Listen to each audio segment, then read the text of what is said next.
আজকে আমরা এখানে কতগুলো মানুষকে সামনে রেখে একত্রিত হয়েছি।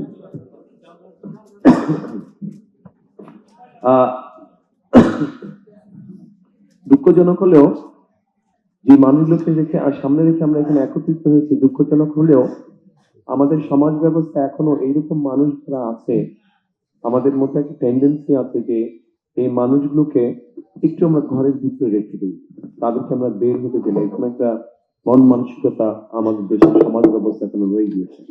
তবে যে মানুষগুলো আজ এখানে উপস্থিত, যাদের আমরা গান শুনলাম, যারা বিভিন্ন বক্তব্য রাখলেন, কবিতা বললেন, এর থেকে পরিষ্কার বোঝা যায় আমরা যারা সুস্থ স্বাভাবিক আছি বিভিন্ন দৃষ্টিকোণ থেকে, তাদের অনেকের থেকে এই মানুষগুলোর মধ্যে অনেক গুণ আছে যেটা আমাদের অনেকের মধ্যে নেই। সেজন্যই আমার মনে হয় সিএসএফ গ্লোবাল যেই কাজটি করছে, আমরা যদি সামাজিক অবস্থান হোক, রাজনৈতিক অবস্থান হোক, রাষ্ট্রীয় অবস্থান হোক, সকল অবস্থান থেকে যদি আমরা এই মানুষগুলোর পাশে এসে দাঁড়াই, তাহলে আমি ব্যক্তিগতভাবে বিশ্বাস করি যে বাংলাদেশ অনেক প্রতিভা বের করতে পারবে, অনেক প্রতিভাবান মানুষকে বের করে নিয়ে আসতে পারবে, যাদের বিভিন্ন সেক্টরে প্রতিভা আছে।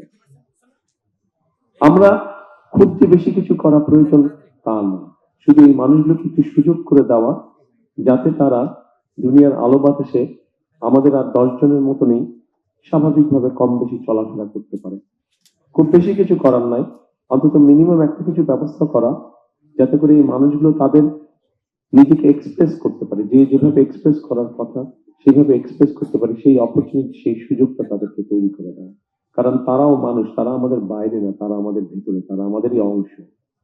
আমাদের প্রত্যেকের পরিবারের মধ্যেই এরকম কেউ না কেউ হয়তো একজন আছে।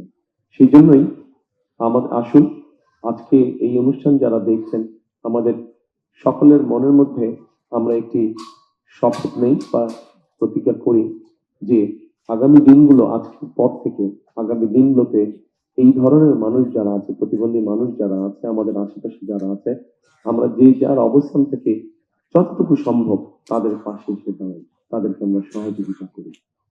এটাই হোক আজকের দিনের শপথ।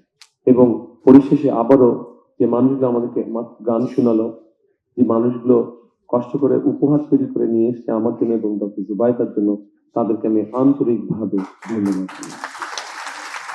এবং আসুন আমরা সকলে মিলে একটা বাংলাদেশ গড়ার চেষ্টা করি, যে বাংলাদেশে কম বেশি প্রত্যেকটা মানুষের একটা মর্যাদা তৈরি হবে, আত্মমর্যাদা নিয়ে প্রত্যেকে বেঁচে থাকতে পারবে, সেরকম একটা বাংলাদেশ গড়তে আমরা চেষ্টা করি।